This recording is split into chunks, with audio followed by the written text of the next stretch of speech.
what is up? What's good? Welcome in to the OnlyBets Sports Podcast, Wednesday edition, alongside Stern Bets. Drew DeLucchi, I am the Prince of Picks. Got a great show lined up for you guys today. Of course, we got the NBA Finals Game 4 between the Spurs and the Knicks. We'll be giving our best bets for that.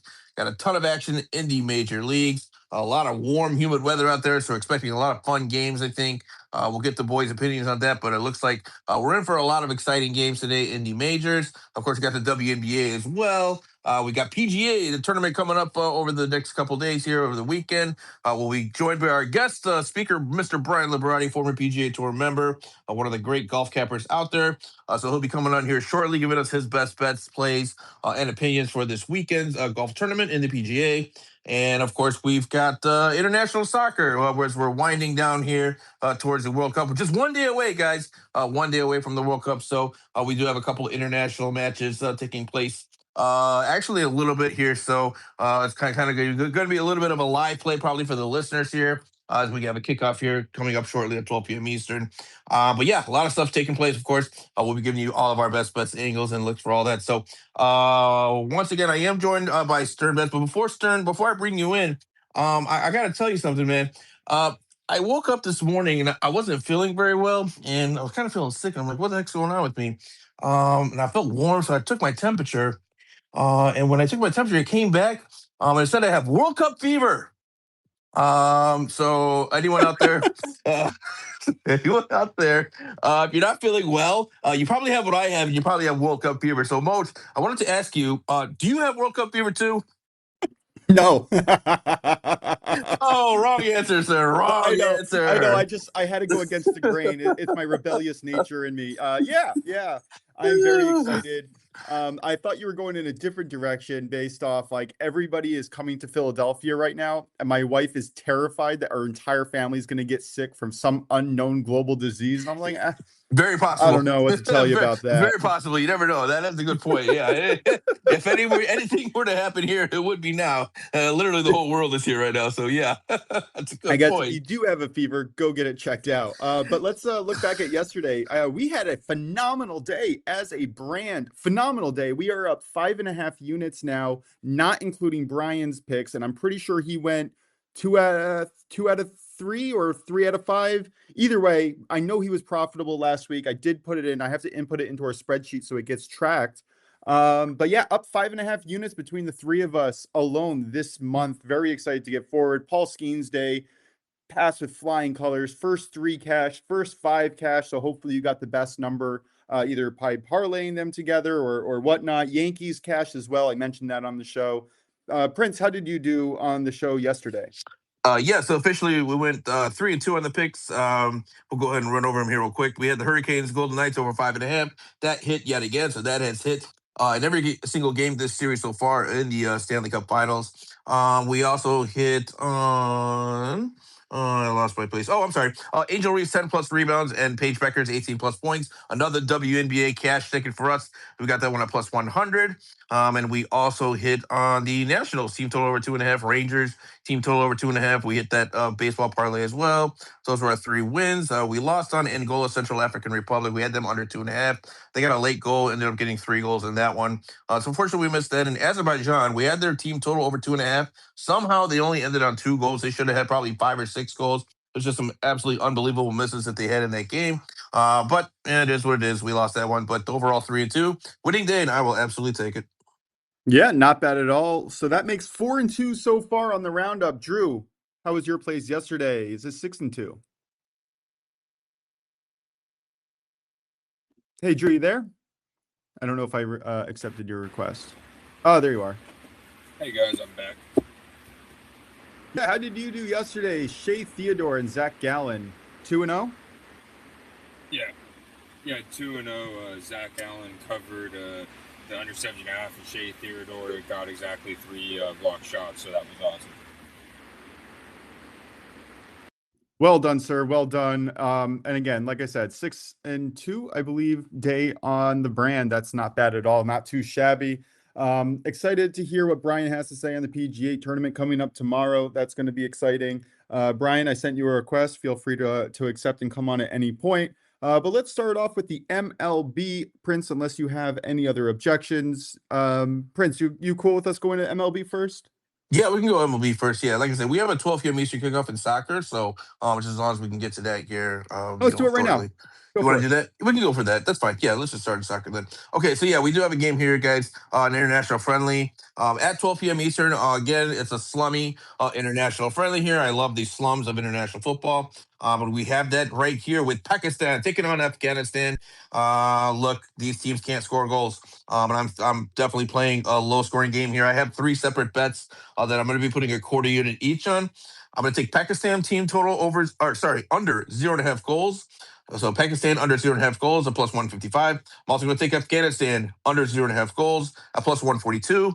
Then I'm going to give myself a little bit of insurance here in case we do happen to see a goal, maybe a penalty kick or some freak goal, something like that happens. I'm going to take Pakistan, Afghanistan under 2 goals at minus 150. So basically, if we just get 1 goal, at least we'll hit that part of it.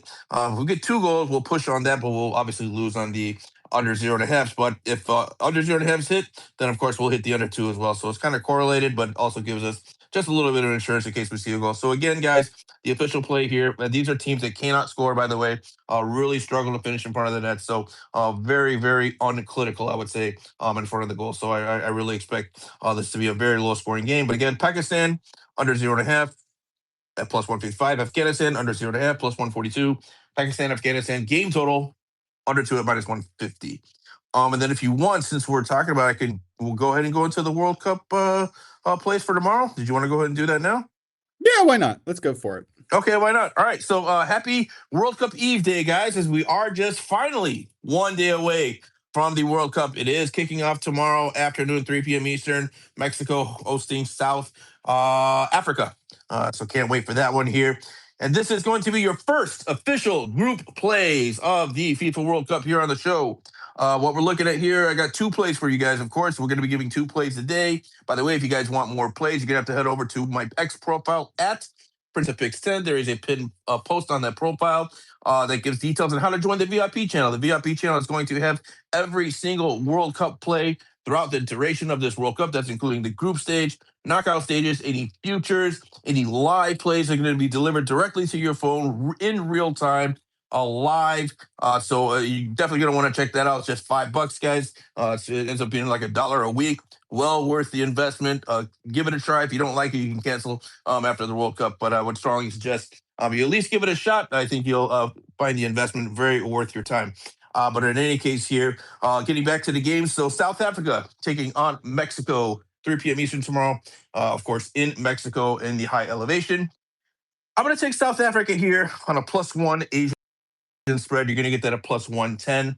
When we're looking at the data here, +1 has hit for Mexico and their opponents in 8 of the last 12 Mexican opponents. And it's also hit for South Africa in 17 straight matches. So these are 2 teams that typically don't score a lot of goals, and they don't beat teams by a large margin. Though most of their games are 1-0, 2-0, 2-1, something along those lines. But they typically don't really blow teams out when they play against their opponents. So I'm riding the trends here. I think South Africa could be in for a surprise result here against Mexico. I really like the way the South African team has been playing recently. We'll take them to avoid a defeat. If they lose by 1, of course, we get our money back. But I like the odds here. I like the value here that we're getting on an underrated South African team that I have qualifying from this group, by the way, as a little bit of a futures play. But give me South Africa here, +1 on the Asian spread at plus 110. Moshe, I'll get your thoughts in a second. Let me get to the next game, and then I'll ask what you think about both of those. The other game, of course, tomorrow night is going to be between South Korea and Czechia. That one's going to be a 9 p.m. Eastern kickoff tomorrow night. For this one, guys, I'm going to be playing South Korea on a draw no bet at -120. For one, I think South Korea is the better team, in my opinion. I also think they're going to be the more fit team. Czechia is one of the older teams in this tournament, and when you're playing at high elevation, that typically hits your legs, hits your lungs a little bit harder at first, and that's going to affect the older teams, in my opinion. South Korea should be fit enough. They're one of the fittest teams typically in international soccer, so they shouldn't have a problem running for the entire 90 minutes of the game. I think you might see some tired legs for Czechia. So give me South Korea with push insurance. I'll get us a draw. If they draw, we'll get our money back, but I'll take South Korea on a draw no bet here at -120. Those are your first 2 official group stage plays of the World Cup. Stern, what do you think about those? Yeah, I'm in lockstep with you. My model loves South Africa. I'm actually just playing them on the money line straight up, plus 800. Czechia, do have a solid lead there. Haven't played anything officially on the model yet, but I am looking to get involved. Obviously, am involved now that you're playing something, but I would say model definitely has the lean towards Czechia in this one. Yeah, this is going to be an amazing run coming up. Yeah. So one thing, just a little caveat that just to make the listeners and yourself aware of, a stat that I came across. So home teams in their opening match are 16-6-1. All time. So the first loss actually came in Qatar. Qatar lost their home match in the 2022 World Cup. Prior to that, the home team had never lost their opening day match. So just something to think about historically. But I'm kind of with you, though. I do think South Africa is game here, and I think they're being undervalued heavily by the market and by a lot of bettors. So yeah. Absolutely love it. Let's keep the if you have a story or a fact of the day, let's bring it back to the end of our show. Let's bring in Brian. Let's talk golf. PGA. We got quite the RBC Heritage. Is that what it is this week, Brian? No, it's the Canadian Open this week, Moshe. RBC. I sorry. I just read the first three letters and Yep. the second part just came out of my mouth with my ADD brain. So yeah, sorry about that. What are we looking at today? And also, thank you so much for being on our show. This is such an awesome opportunity for us to be able to grow in what we are able to offer. And I know I played your plays last week and that hit, so that's also a nice little bonus on top of it. But I mean, there's almost nothing more fun than betting something in golf that goes over 4 days. There's no sweat quite like it. True. It's interesting, but first, thank you for having me. It's a lot of fun. I appreciate the opportunity. Today, what I'm going to do on the show is just give some picks for the whole tournament. And then what I'll try to do is I'll try to give Prince the picks the night before so you guys can post them like for the next day. I haven't had a chance to really look at the plays for tomorrow. So like I said, the picks I have today are for all 4 days. All right, if that's okay. And what I'm going to do, I'll start with the winner. I'm looking at Sam Burns this week. He's been playing really well lately. He was tied for the lead last week until the last 2 holes. He finished second last year. He lost in a playoff here at the Canadian Open, same golf course. So he's gained strokes driving 11 of his last 14 events. He's gained strokes approach 7 of his last 8. On this golf course, tee to green is really, really important. And he's also maybe the best putter on tour. He's gained strokes 8 straight tournaments. So I like Burns. I forgot to mention his price is plus 1275. All these prices are going to be coming from DraftKings. Now, I do like a top 10. I like Brooks Koepka at plus 255. He's gained strokes drive in 11 of his last 13. He's gained strokes approach 10 of his last 12. He's got one of the best short games around. And he switched putters about 2 weeks ago to a mallet, and he's starting to see some better results. He was hitting the ball beautifully tee to green earlier in the year, but his putting was just horrible. But the last 2 weeks, he's finally gained. So I like him to do well this week. Top 20. Now, this top 20s I do, it's top 20 including ties, which I think is very important. So it'll be a little less price than if you just did top 20s, but I'd rather take the chance with the ties. I like Alex Fitzpatrick this week at plus 152, not Matt Fitzpatrick. Alex, truthfully, is playing better than Max, surprisingly. He's gained strokes driving every event since last October. It's crazy. He's such a good driver of the ball. He's gained strokes approach in 9 of his last 10. And he's wonderful short game. He's really, really good. So right now, his game is everything's clicking. Everything's clicking. I like him. I was going to put him even lower, but I thought I'd just put top 20. Now, I do have a top 30 play. It's Eric Cole at minus 102. Now, Cole is one of the worst drivers on tour until the last 2 weeks. He's gained strokes driving the last 2 weeks, and he finished 2nd and 8th. I expect him to keep driving the ball well. He found something. He finished second, like I said, 2nd and 8th the last 2 weeks. He's gained strokes and approach 6 of his last 7. He gained strokes around the green his last 10. Wonderful short game also. Really, really good short game. And he's gained strokes putting his last 6.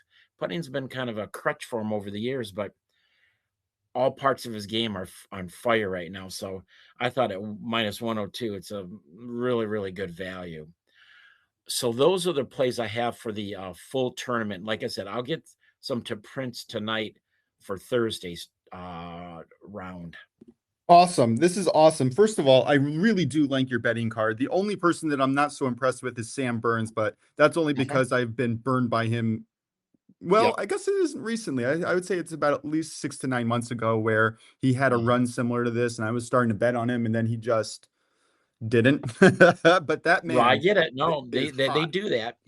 It always is. But I think Alex Fitzpatrick, Brooks Koepka specifically, I love those 2 plays. I really do like them getting top finishes this week. I think Alex Fitzpatrick is probably a really popular one and done this week as well, if you guys are going to be playing that. He is, I mean, like you said, he's hitting it out of his mind right now.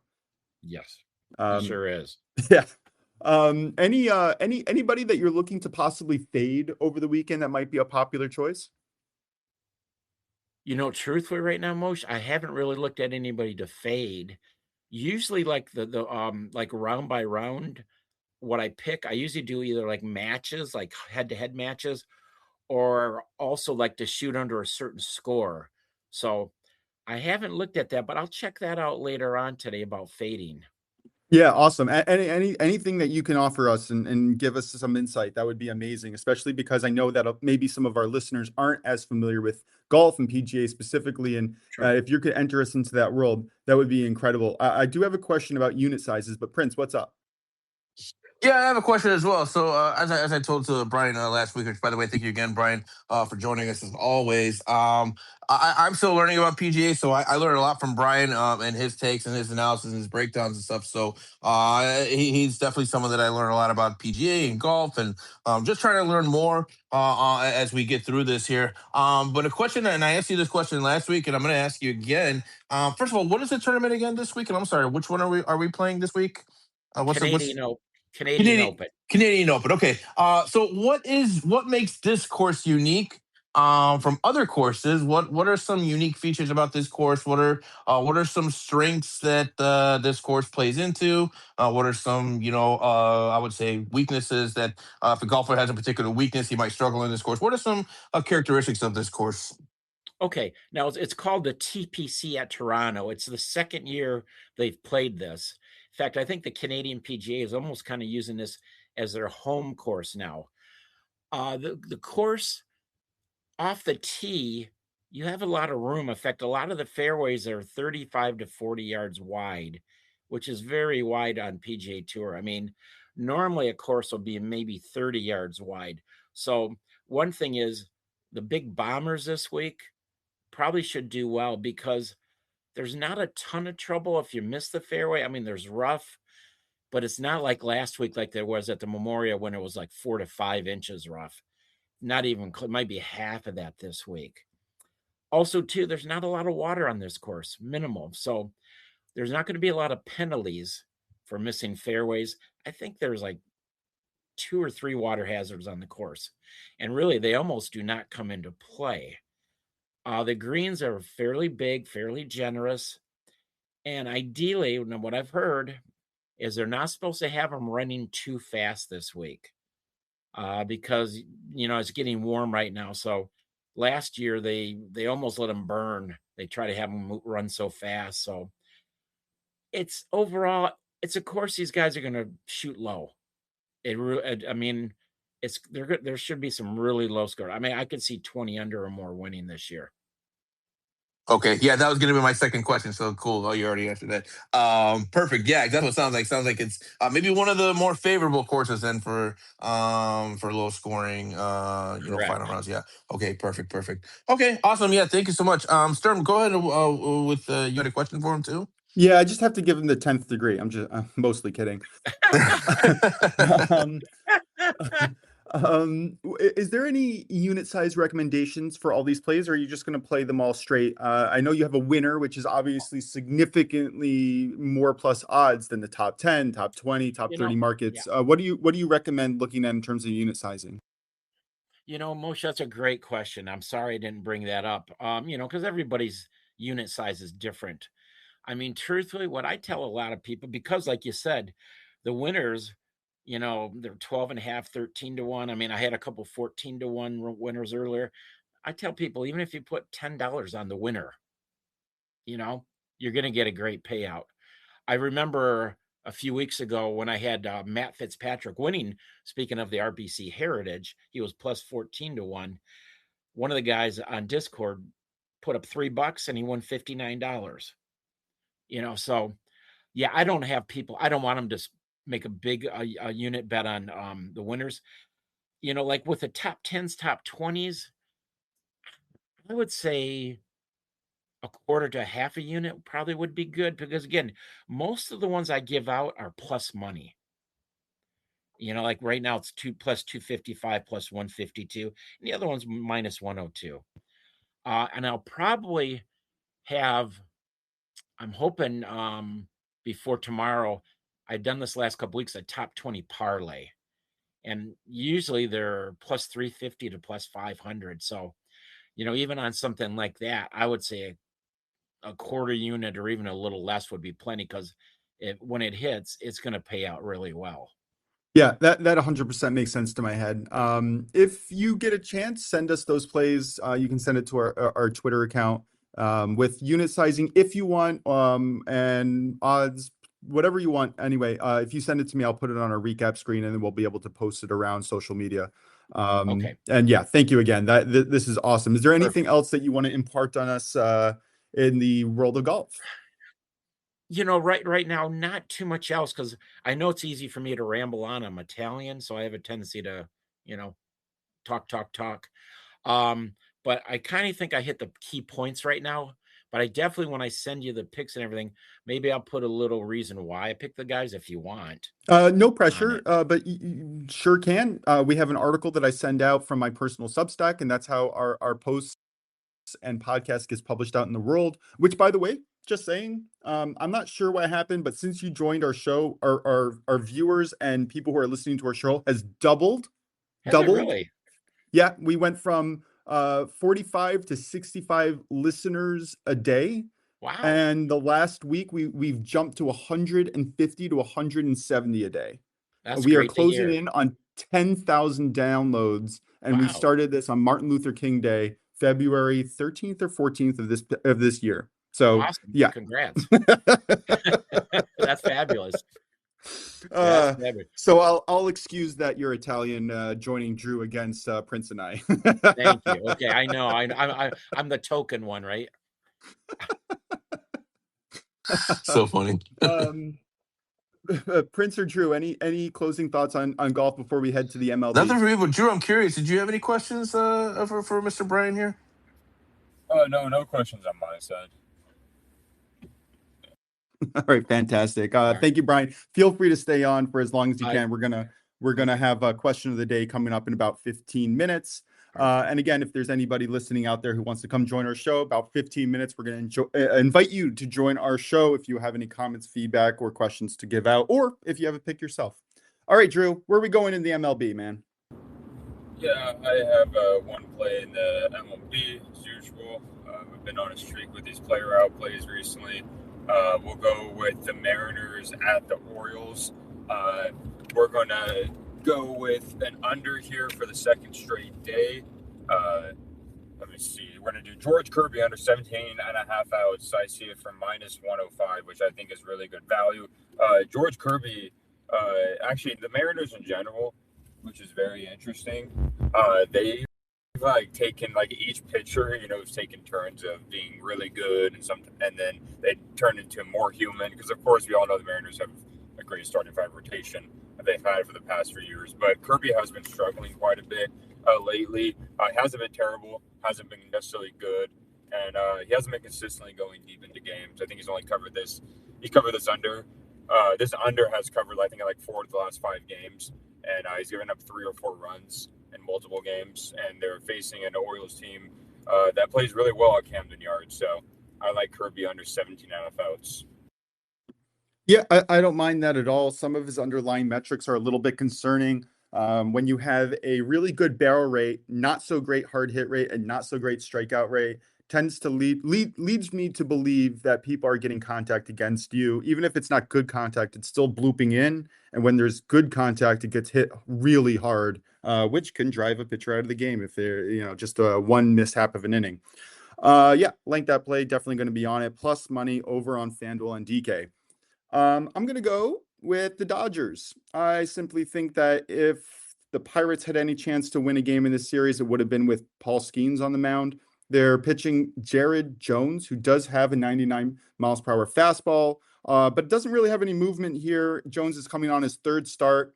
In the first start of his this year, he gave up 5 runs over 4.1 innings. On the second one, he actually had a scoreless 5 innings. But I think if we middle here, I think the Dodgers are going to be able to jump all over them. They are the elite team in the MLB right now on the offensive side. Shohei Ohtani is going to be pitching for the Dodgers. Very comfortable backing him. And LA's top 5 bullpen against Pittsburgh's bottom 10 bullpen, taking into account ERA, xERA, Sierra, all the above opponents at batting average and whatnot.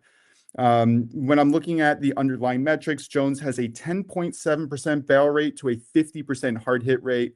That's not going to do you success in the major leagues. Ohtani, for comparison, has a 3.5% barrel rate to a 37.5% hard hit rate.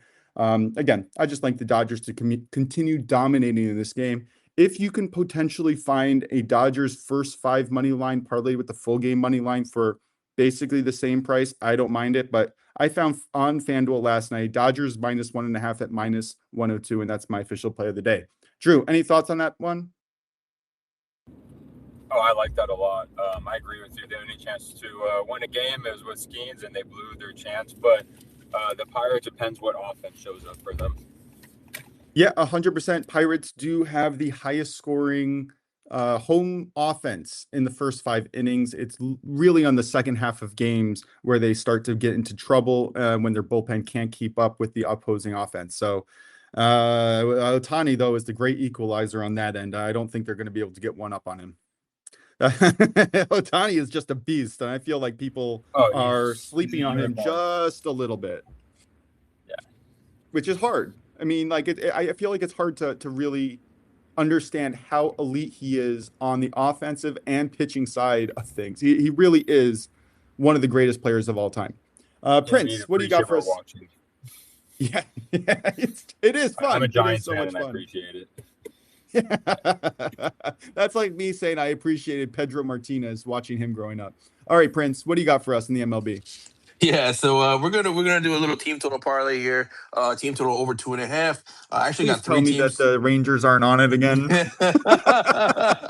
Surprise, surprise! The Rangers are on it. But here we go. Here, I'm looking at the Cubs, the White Sox, and the aforementioned Rangers here. All team totals over 2.5. You're gonna get that at +100. Well, let me break it down here. We're looking at the environments here. We'll start off with the Braves and White Sox. I am here. I'm about 30 minutes west of Chicago right now, and right now we're sitting at 102 degrees with the humidity. So it is an absolute sweltering heat out here right now. We're looking at the wind here. We got 15 mile per hour winds blowing left to right here in Chicago. So there is a good chance of a potential rain out tonight. I know we're expecting some strong storms this afternoon and this evening here in the area. So there is a likelihood it could get rained out. But in case the storms decide to avoid Chicago, I like runs here in this one from the White Sox at home. I know they're going against Chris Sale. Chris Sale is one of the better pitchers in the majors, but I just think the conditions here are pretty favorable to see some runs. So I'll take the White Sox over 2.5. Looking at the Rangers and the Royals. Another game that could be rained out, but we're looking at the weather here: 85 degrees, 17-mile-per-hour winds blowing out in Kansas City. So a warm, humid, windy day. I think there's a lot of potential for runs, but could get rained out as well, as we do have some storms in the area likely this evening in the Kansas City area. So stay tuned for that one. But we're going to play the Rangers. Team total over 2.5 in that matchup. And then finally here, looking at the Cubs and Rockies. This one shouldn't have any weather impact in terms of a rain out. No rain expected, but we do have warm weather, 88 degrees in the high altitude, 17-mile winds blowing left to right at Coors Field. So again, I think the ball should be carrying here, should be in for some runs for both sides, but I'll just take the Cubs in this one and their team total over 2.5. So again, to recap, Cubs, White Sox, Rangers, all over 2.5 at plus 100. The only weak point from when I'm looking at this is fading Chris Sale, because Chris Sale is one of the premier pitchers in the league. I would possibly hedge with maybe this is actually a Matty Ice play. So shout out to Matty Ice. Hopefully he will come onto our show sooner or later. I would take the Braves first 7 money line win only at minus I think it was minus 105 or minus 110. I would potentially hedge on that, but I think that the White Sox are not the White Sox is of all old. The Braves bullpen was the number 1 bullpen in all of baseball for the first 2 months, but they have struggled significantly in the last few weeks. So I do like this White Sox club. We talked about it at the beginning of the season. They were one of my picks for team wins in the season. I really do like this team and what they've been able to bring to the table. Murakami has single-handedly transformed this offense, allowing the other talented pieces to really start hitting. I can't, hard to judge, but good luck to you, Chicago. Yeah, like I said, we got some weather rolling in here, so this game might not even take place, but that assuming actually it does help. I think that will help. It might throw off Chris Sale's game. He has been a little bit shaky as of late. So either he is due for that is what is happening, or he's going to be due for a positive regression. Either way, you get 3 innings to face off against the Braves bullpen. Yeah, and I have a question for you, just a kind of a generic question. As we're talking about Morikama, you have your eye closer on the majors than I do. You kind of got your, you're on the streets, I would say, of the major league world. Does he get enough credit? Like, is he talked about as one of the elite players in the major leagues, or is he still kind of flying under the radar, in your opinion? I would say both. When you play for a team like Chicago White Sox, I should say, even Chicago Cubs, teams that are outside of the East and West Coast directly don't have as much of a spotlight on them. And I feel like they go under the radar. That argument could be made for MVP races and Cy Young races for the last 100 years, right? Teams that are in New York, people that are on teams on New York have a greater chance at winning those awards than people who are from the middle of the country. It's just a fact. It's a popularity contest to a certain degree. On the other hand, the White Sox aren't the worst team in baseball. So I think that a lot of people are giving credit where credit is due. The credit to the White Sox organization for really pulling together some young, talented people and then actually building a solid lineup. They are, I'm going to go double check it right now, but I think that they're a league average in offense, which is a 50% boost from last year. So I would say it's probably a little bit of mixed of both. Yes, people are starting to recognize the talent that he is. But at the same time, he is also going under the radar. Oh, wow. Chicago White Sox are 7th in runs per game in the entire league. Wow. That is a 75 or 80% increase from last year. There you go. That's why we just needed to get 3 runs today. So let's go Chicago. Let's get some runs. Let's get some runs from the White Sox and the Cubs. And let's get some runs from your favorite team, the Texas Rangers. Gosh, I don't know why I have such a hang up on them. They have been crushing it, and you have been crushing these team total props. All right, let's get into home run picks of the day, unless Brian or anybody else has another baseball play. I actually don't have one today. I went out drinking last night. Prince, what do you got?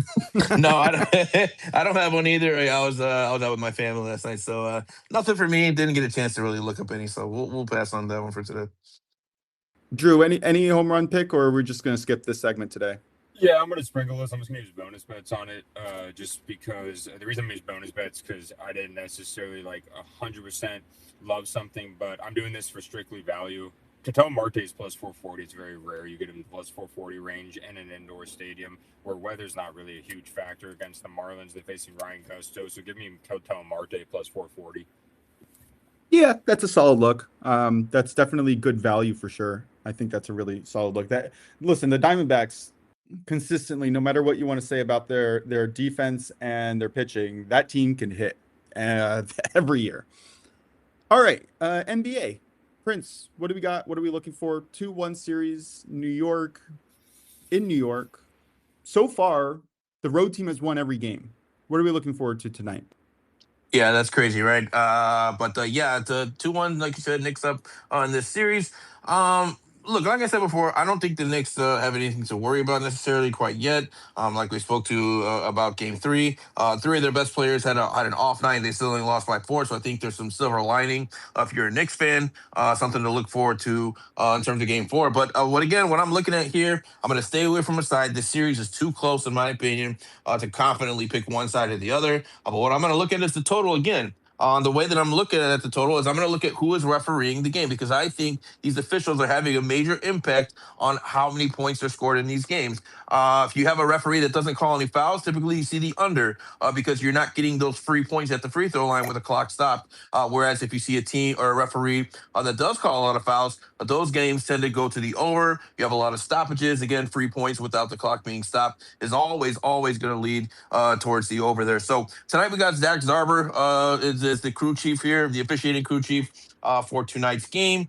Looking at his stats, his whistle, statistically speaking, in the playoffs, has generally favored the away team, meaning that he calls more fouls against the home team in the playoffs. So that means the Spurs should actually be in line for probably more free throws than the Knicks, I would say. They're probably going to lead that advantage, which means I think the Spurs could put up some points here. So what I'm doing here, I think it's correlated. I'm going to get Spurs team total over 107.5 again because Zach Zarber, statistically speaking, favors the away team so far in this playoffs based on his metrics. And I think the Spurs could be in line here for getting up some points. So give me the Spurs team total over 107.5 here at minus 110. I don't know about this one. This game is going to be intense. I can't tell if it's going to be a high scoring game, a low scoring game. I'm just rooting for the Knicks and I'm staying out with my money. Obviously I'm playing your team total over, but nothing from me officially. It's too emotionally personal for me. Yeah, I get it. And one more fact too about Zarber, he's third in terms of fouls called. He's in terms of officiating crews, his crew calls the third most fouls so far in the playoffs. So another caveat here towards the over. But I get you, Mosh. It's hard when you're emotionally invested. I would have a hard time too. But Drew, what do you think about this game? Yeah. Overall, I'm looking forward to it. Of course, so far, home series hasn't. The home team hasn't won yet, and I think this is they said something. Since I think it's never happened where the first 4 games where a home team has ever won in the NBA Finals, and I think this is the first time anyone has won in the first 3 games since I forgot what the time was, but it was a while ago.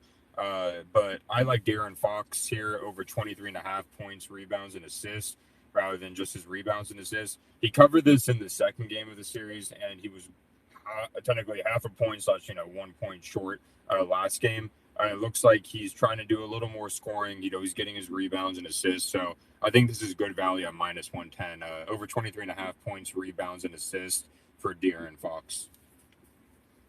Yeah, that's a really good look. What about Harper? I was looking forward to a Harper over on points here, man. Yeah, he went 5. He was 1 point short. You know what? He's on my S list right now. Not the good S list. I'm just saying. Yeah. I'm if you're playing officially, I'm gonna put a quarter unit on him to score at least 14 points. Minus 119 over on FanDuel and DraftKings right now. Not an official play, but I really like what I saw from him the other day. I think his percentage will go up. I mean, it has to. It can't get worse, right? You're shooting like Moshe, 30%. I'm with you on that too, Moshe. I actually think Dylan Harper has been better, in my opinion, in this, not just this series, but in this playoffs. And if I'm the Spurs, I know you want to rely on De'Aaron Fox and this veteran leadership, and he is a former Clutch Player of the Year award, by the way. He won it, I think, a few years ago back in Sacramento. But in this series, especially with De'Aaron Fox coming back from his high ankle sprain, he still doesn't have that explosiveness that he usually has. I actually think Dylan Harper is the better player. I think he should get more minutes than De'Aaron Fox, in my opinion. So I'm with you on that. I love anything Dylan Harper overs. How about a show play? Drew, are you in on a show play on Dylan Harper, half a unit? You know what I'll do? I know I gave him crap last game, but before last game, he was shooting like 60% for the kind of like the series for I think the first couple games. So yeah, I'm down for a Dylan Harper play. And of course, De'Aaron Fox can still get his points, rebounds, and assists. So yeah. Yeah. I was just surprised because like he was so darn close and he shot so darn poorly. You know, that's the definition of positive regression. Well, that's the definition of right read, but unfortunate thing that happened. You know. Yeah, 100%. All right, NHL. I know we don't have any games tonight, but Prince, should we talk about what happened last night? Incredible game by Carolina. I mean, it essentially was a 1-goal game. The 2-goal difference in the end score was really just an empty goalie net. So empty net goal, empty whatever that is. Empty net goal. Yeah, that's right. Say that 2 times fast. I had to say it in my head. Yeah, wait, does that make sense? Yeah, it makes sense. But any thoughts on the NHL? Anything that we're going forward to with the series tied now? Right? It's tied. No thoughts for me. Like I said, I had family visiting from out of town last night, so I kind of took the night off from sports. That was kind of one of my opportunities here. I've been pretty deep into sports here. We've had so many sports going on. It was kind of an opportunity for me to get a little break. Of course, as we got the World Cup coming up, I'm going to be knee deep into that. So I took last night as kind of an opportunity to just take a little break and kind of reset a little bit from sports. So I didn't watch any sports at all. I saw the scoreboard this morning, so I saw that we hit that in hockey. But yeah, no real thoughts for me on this series, to be honest with you. Yeah, you hit that over, by the way, in the second period. Well done. That was really well done. And also, thanks for sending that video of your dad playing, hitting the football over and over again. 30-something times. Yeah, he juggled it. He was juggling the ball out there barefoot on the deck. You know, he's just trying to show off. He did like 35 juggles in a row in jeans. I'm like, all right, man, I got you. I see where I got. I see where I learned all my soccer from. Point taken, sir. All right, WNBA. Anything for tonight? Yeah, so for tonight, we got 2 games here. We got the Connecticut Sun taking on the Toronto Tempo. Then with the LA Sparks heading to Seattle taking on the Storm. Of course, again, these are doubling as regular season games and Commissioner's Cup games. What I landed on here, and by the way, guys, we've been doing pretty well on our WNBA plays. I'm looking at Kelsey Plum of the Sparks to get 5+ assists. She has hit this in 5 of her 6 games that she has played this season. Of course, she did miss 4 games throughout the season, but in the other 6, she hit it in 5. The one that she didn't hit, she got 4 assists. So she missed it by 1. So we're just 1 assist away from her hitting this in every single game that she has played this season so far. So I expect her again tonight against a bad Seattle Storm team to be able to get at least 5 assists.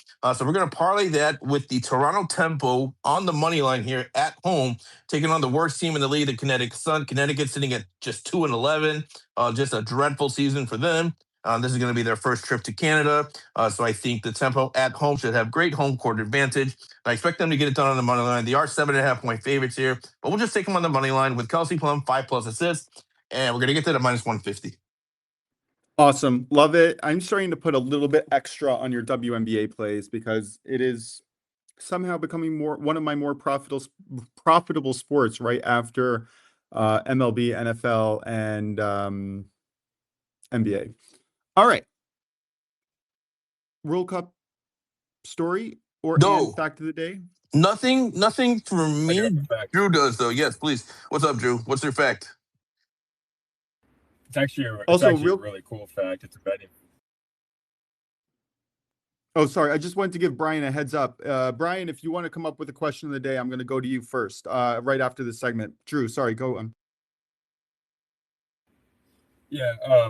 So I was gonna say is since betting was tracked 966 for the World Cup, you guys name the highest odds for a champion to win the World Cup with to win the World Cup, basically. Yeah.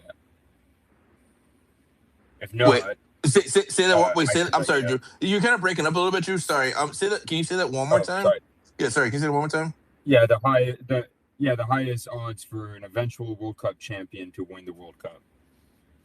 Oh, you're So it's asking if I know what that 966. is? Yeah. Oh, wow, I figured wow. this out. It was interesting.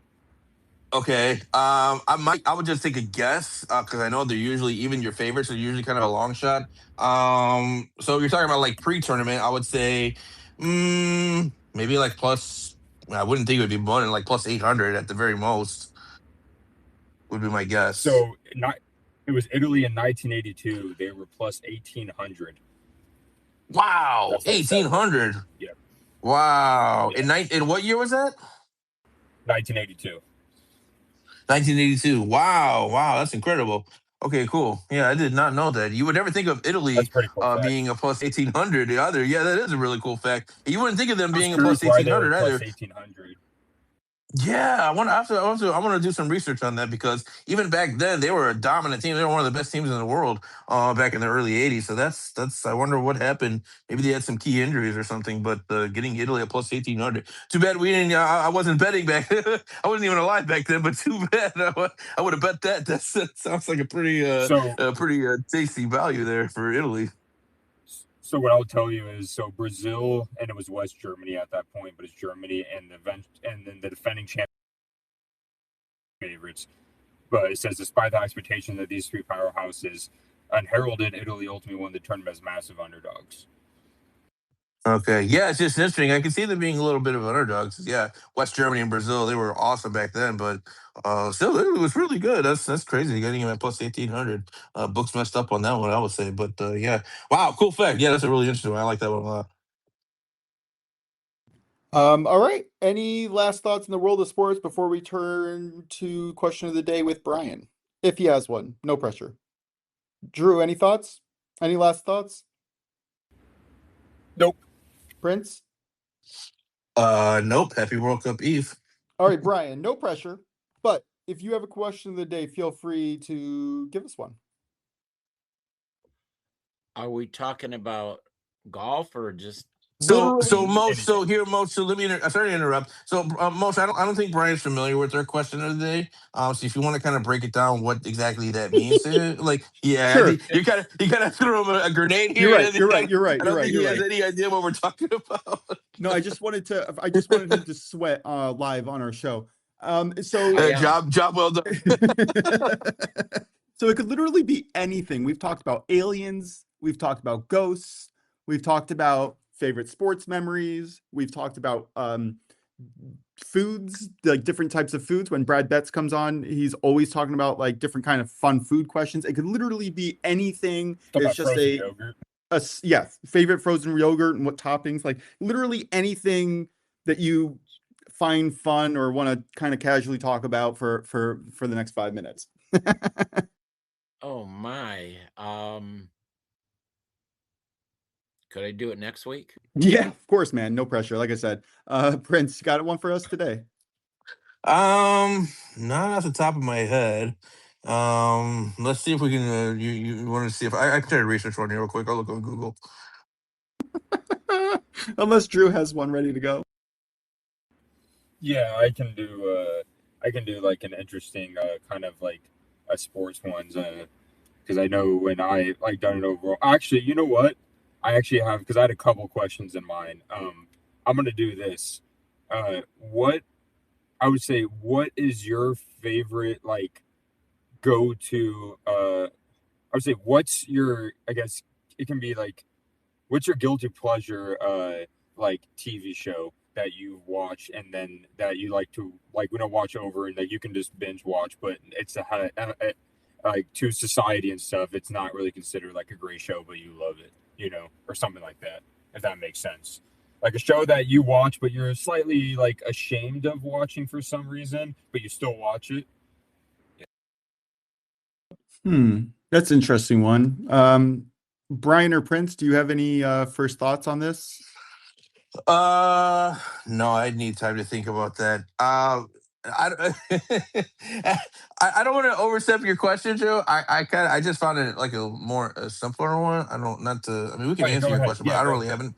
Okay, sorry. I'm not trying to step over your question. I just found another one. It's a little bit more straightforward. All right. So, if you could be one place in the world right now, forget about the travel time, forget about how long it takes and all the overhead stuff that is involved in it. But if you could like teleport to one place, some place that you haven't visited that you always wanted to visit, what would that place be? Oh, that's easy for me. Oh, Uh, I would say Tokyo. I've always wanted to go to Tokyo. I was supposed to actually.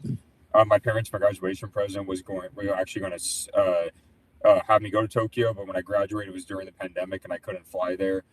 And I haven't really had the opportunity to go. I love the idea of Japan. I'm a big, not just anime fan, but a big fan of like their food, their culture, just how the technology is there. And I've always been fascinated with Tokyo in general, with the environment, how beautiful the city is. Drew, I think you are my kindred spirit. That's exactly where I've always wanted to go. I am fascinated by Japan, fascinated by Tokyo. Like you said, the culture, the technology. I'm big into technology. They have like cutting edge technology there that we can't even think of here in the States. Everything about it just seems so cool, right? Like I just very modern, very upscale, like not want to say upscale, but just technology wise. Like I'm very fascinated by Japan. I always have been. It's a place that is definitely on my bucket list and somewhere that 100% I've always wanted to travel to. hmm. I would say Japan if I had money, but my first thought was actually Australia. So remember, hold on. Let me interrupt you. We're not talking about any money costs. We're not talking about travel costs. We're not talking about overhead. Forget about all that. So keep that in mind when you're picking where you want to go. Yeah, I think I would like to go to like Sydney, Australia, or Singapore. I would like to get into that part of the world. It's not so far off from Japan. Um, it's always I've been to fascinated Australia. I me. loved it. Would love to go to the Outback. Would absolutely love it. I served with a few people from Australia, and they were absolutely mental, but it was a lot of fun. Australia is awesome, except for when I went there. I went to Australia and I went to Sydney for a day, and I went to the Cayman Islands by there. There's an islands I went there by there, and that island I'm getting wiped out a year after I went. So luckily I wasn't there when that happened. But the bugs are for real, though. I will say that though. The bad thing about the Australia is those bugs. I swear they're genetically engineered. Like those aren't real bugs. I feel like the very small version of that in America is Florida, where you just see weird things that you don't see anywhere else. Brian, do you have an answer on maybe where you would want to be transported, a place that you've never been yet? Absolutely, Mosh. I'm a passionate fly fisherman. I would love to go down to Patagonia. All right. Way at the bottom of Argentina. Um, Yeah, sure. With the penguins. correct. Yeah, because there's just not a lot of people that fish down there, but it's just beautiful water. They have some wonderful streams and rivers. I've had some buddies go there, and it just looks fantastic. The people are great. The food is fantastic. I mean, it's only a 3 or 4 hour flight from Buenos Aires, right? It's not Correct. Yeah. unrealistic. It would probably take you what, 8 hour, 10 hours from I don't know where you're located in the I'm in in this. Michigan, near Detroit. Add an extra hour and a half. Probably an hour and a half. Yeah. Yes. Yeah. That's not bad at all. Yeah, actually, my mom's from Detroit. Spent a lot of time growing up there. My grandfather Okay. had season tickets to all the major sports teams there because of his business, and anytime we went, we got pretty nice seats and got to watch a lot of Detroit sports. I have a lot of memorabilia signed actually from a lot of the early 2000s Detroit teams. It was really cool. Awesome. That's Um, great. Yeah, actually was just there last year. Speaking of was there last year, I drove through Michigan to get to Toronto, and I was actually there for the RBC Canadian last year. Fun fact. Did not actually get to Awesome. go. Very Was it last year or 2 years yeah, ago? this is the second year they're there in Toronto Oh, so then it must have tournament. been last year. It was my cousin's wedding. I think that's what it was. And I was a little disappointed. All I wanted to do was go into the gift shop and buy a hat. But I couldn't. That's too bad. Yeah. All right. Any closing thoughts, Prince or Drew, Brian, or Michael, if you want to come on before we wrap up our show, give our best bets and get on out. None for me. Prince? No, nothing else for me. Brian, any closing thoughts? No, truthfully, I'm all good. And again, I appreciate the offer and the thanks for letting me come on today again. Oh, no, it is 100% our pleasure and enjoyment for you coming onto our show. Thank you. Why don't you recap us with your best bets real quick, and then we can roll on through here. Brian, let's hit you first. Okay, Moshe. For the winner for the Canadian Open, I have Sam Burns at plus 1275. Top 10, I have Brooks Koepka at plus 255. Top 20, I have Alex Fitzpatrick at plus 152. And top 30, I have Eric Cole at minus 102. Just quickly, I forgot the top 20 and the top 30s are also with ties. Yeah, that's extremely important. I have been on the losing side of that, choosing books. I think DK and FanDuel have their top 20 in ties automatically. If you are using other books, you definitely have to check. Sometimes they even have two tabs, one for with ties and one without. I also, very much like you, think that the push insurance, quote unquote, is worth it, even if you get a reduced payout. It just somehow happens. What do you want? You want one guy to hit a birdie, move all 10 people into the tied for 20 market, and then you lose your bet? I think that's ridiculous. So definitely in for that. Drew, what are your best bets for the day? Yeah, I have George Gerby under 17.5 outs at minus 105. Fox over 23.5 PRA at minus 110. And Springfield Patel Marte home run at plus 440. Absolutely love it. I'm going to be on the Dodgers run line minus 102 over on FanDuel. Prince, close us out. So we're looking at Kelsey Plum, 5+ assists, and the Toronto Tempo on the money line, minus 150 in the WNBA. In the NBA, I'm going to take the Spurs team total over 107.5 at minus 110. In the major leagues today, give me the Cubs, White Sox, and Rangers. All team totals over 2.5. Going to get that parlay at plus 100. And then the World Cup tomorrow, we're going to take South Africa on a +1 spread on the handicap at plus 110. And then we're also going to take South Korea on a draw no bet at minus 120. That's going to do it for us today, guys. This has been the OnlyBets Sports Podcast alongside Stern Bets, Drew DeLucchi. Thanks so much for Brian Liberati for his weekly spot on the PGA Tour. We appreciate all you guys as always. Let's have a great afternoon. Let's cash out these tickets. And we will be back again tomorrow live on X at 11:30 a.m. Eastern at OnlyBets Podcast. Appreciate you guys. Let's get these tickets, and we'll talk to y'all soon. Thanks.